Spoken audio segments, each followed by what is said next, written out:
Hello everyone, my name is Fatima and welcome back to the Race Edit, and if you're new here, welcome to the Race Edit and welcome to a new video. Welcome to the last race recap of the season, you guys. Oh my goodness, we just had the Abu Dhabi Grand Prix and boy was it a race. I don't know how to feel. I'm happy because I get my weekends back for 3 months, but I'm also sad because now I have to do things on my weekends that aren't Formula One related, and I don't know how to feel. It's a bittersweet feeling every time we hit the end of a season, but you know what? I have to say, this season was such a good season. I can't even complain. Like, I think we all deserve a little bit of rest time after the season that we just had. It was absolutely chaotic in such a great way. It was so fun. We've had so many different race winners, so many different teams who have won races. We've just had an insane season, and I can't wait to do a season recap at some point before the 2025 season. But before I get into all of that, let's talk about Abu Dhabi, because Abu Dhabi was something else, that is for sure. I have my handy dandy notes with me as always, so bear with me. So, as we know, going into this race, it was a title fight between McLaren and Ferrari for the WCC. And, like I said in my last video, unless something absolutely catastrophic happens to McLaren, there's no reason why they should not win the title at the final race of the season. And lo and behold, lap 1, turn 1, Max Verstappen decides that he wants to take out Oscar Piastri. No, but I'm kidding. But am I kidding? Because not really. Lap 1, turn 1, Max and Oscar collide, brings Oscar from P2 to what? Last place? P19, I think. I could be wrong, but I'm pretty sure that's where he ended up. And that then puts some pressure on McLaren, because while Oscar's going to take it out, Charles freaking Leclerc is gaining 11 spots. Insane. So that meant that a lot of the pressure was on Lando Norris to race the best race of his life, pretty much. And because he was in the lead and because he was so far ahead, we didn't see his race because it wasn't really a race. He was just driving in clean air pretty much the entire time. But man, it really meant that he could not mess up at any point. And that's some pressure. That's a lot of pressure. So we have Max taking out Oscar, Charles gaining 11 places.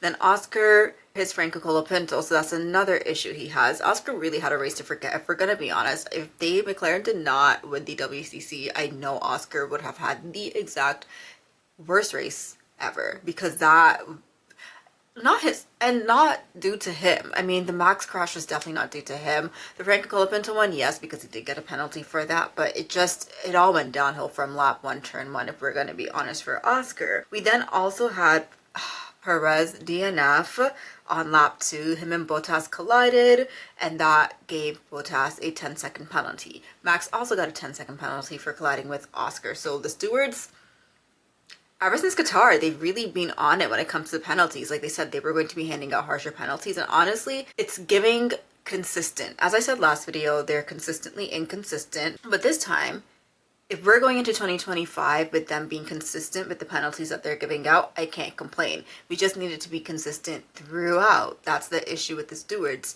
really, plus other things, but that is the main issue. Max is so unserious. He got a 10 place penalty, and then he also called them stupid idiots, if I'm not mistaken. I don't think I'm mistaken. I'm pretty sure I heard Max say, added another 10 seconds. How about me make it 20 seconds, stupid idiots? I was like, Max, why are you like this? Why are you like this, Max?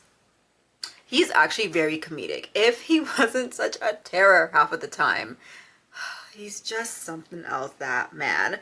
So by lap 10, Charles was already up from 19th to P10, while Sainz was P2, meaning that Ferrari was really making in closing steps to Lando Norris's McLaren, putting them under more pressure. But you couldn't even tell. Like, McLaren has had many times this season where you could very much see the pressure that was under them. But honestly, I think because the WDC was off of Lando's shoulders, and it was really just making sure that he maintained the best race that he could maintain at Abu Dhabi, the pressure really, it didn't feel like it was there. There were some instances where you could tell that he was like, okay. But overall, I do have to say Lando raced a great race this past weekend. Another driver who raced a great race for me is none other than Sir Lewis Hamilton, who, just like his future teammate, gained places this race. He started P17, if I'm correct. He qualified P18. Thank you, Kevin Magnussen and the Bullard.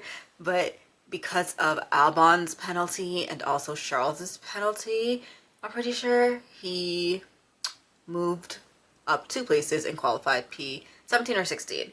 By the end of the race, if I'm correct, Charles gained 16 places, Lewis gained 11 places. And I'm just saying, if Ferrari has the car to do what it needs to do next year, oh my gosh, they're going to be the strongest duo on the grid, no doubt. They're already, in my opinion, going to be the strongest duo on the grid, but if they have the car, I genuinely do believe that they will be unbeatable. I'm not going to lie. I don't think George had a bad race. I just think he had a race that no one would really remember. He was stuck behind Pierre Gasly's Alpine for goodness knows how long.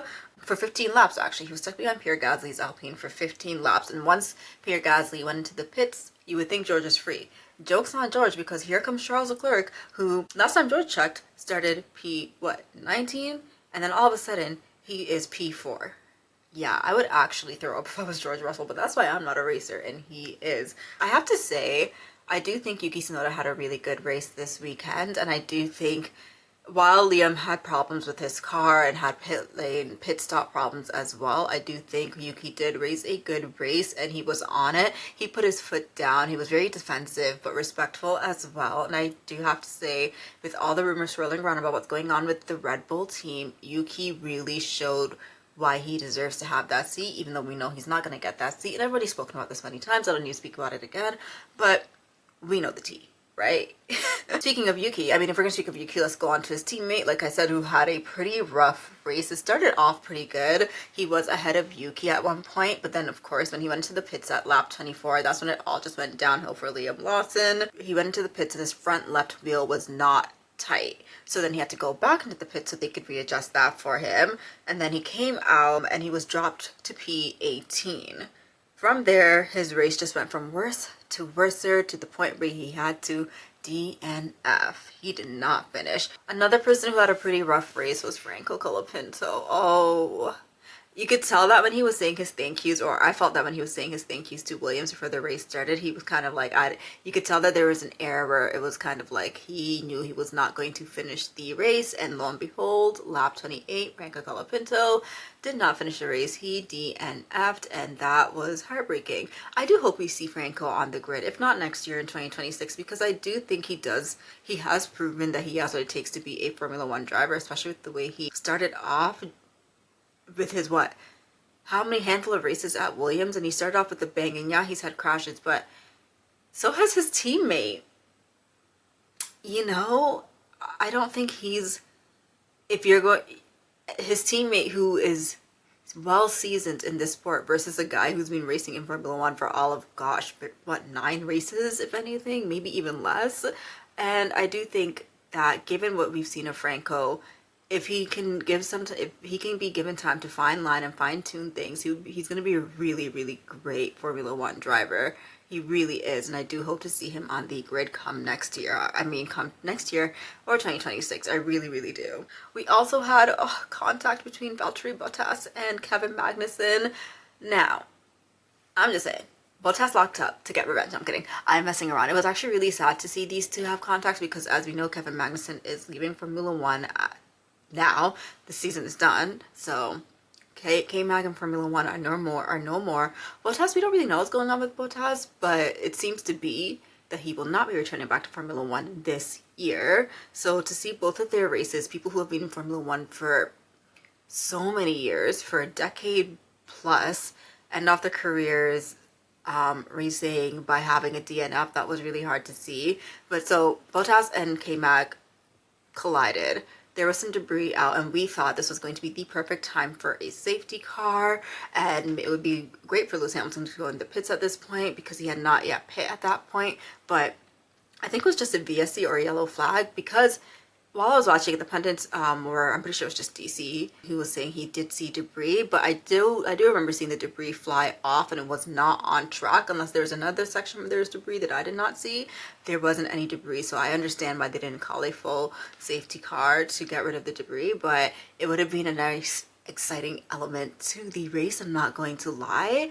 But either way, it was quite sad to see both of them end their time in Formula One in this way. And ultimately, I do have to say the better team won this race, which was McLaren, and they also won the WCC, which honestly rightfully deserved because they had an unforgettable season. While they've had blunders this season, they did have the fastest car, I would say, throughout the entirety of the season, and them winning this race really proved it. I do have to say though, I'm so excited for next year. I'm not going to lie. I am so excited for next year. I almost feel like Ferrari's going to be doing what McLaren did last year, this year, that they're going to do next year. Does that make sense? Because the turnaround that they've had in their car since their previous upgrade that did not work, the turnaround that they've had, to see how fast that car was, if they had that machinery under them earlier on this season, it could have been an extremely, extremely tight title fight between Ferrari and McLaren. And we know Sainz and Charles are very strong drivers. And honestly,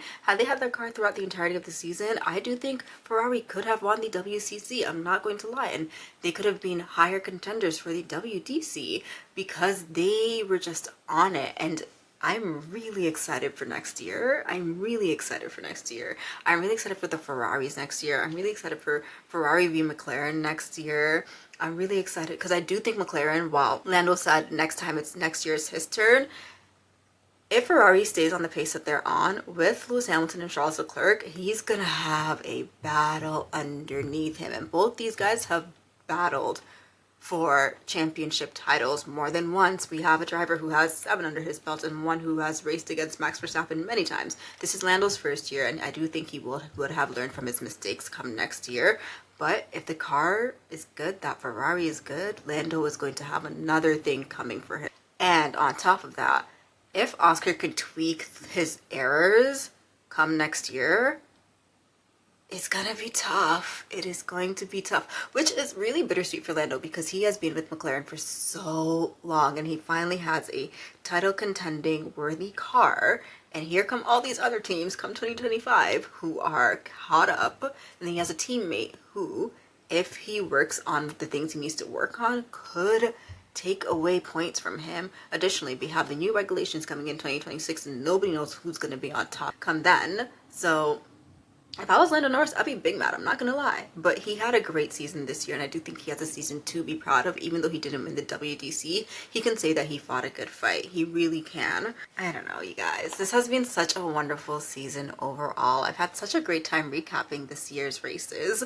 I didn't do it so much last year, but I'm definitely gonna be doing it every single race next year. It's just been so wonderful to watch the sport. I'm so excited to see what Ferrari's going to be cooking up because Ferrari has been... I've been getting excited. I'm quite nervous for Mercedes next year, only because I do think every single time they've had a strong car, it is quite track specific and it's almost fluky, so I don't know what's going to happen come next year. I think Mercedes is really focused on 2026. I'm not going to lie. I know everyone's focused on 2026. I do think Mercedes is really focused on 2026, but we're just gonna have to see what happens come 2026. Overall, it's been such a wonderful season. I've had such a great time this season, and I cannot wait for next year. I have so many more videos I want to talk about, I want to do when it comes to this season, so stay tuned for those because I'm going to be doing some other recaps as well. There's some topics that I really want to talk about that really made me question some things this season when it comes to some teams. So stay tuned. And that's all I have for you all today. Thank you guys so much for sitting here and watching this video. If you like this video, please feel free to like and subscribe, and I will see you all in the next one. Thank you, and have a wonderful, wonderful day.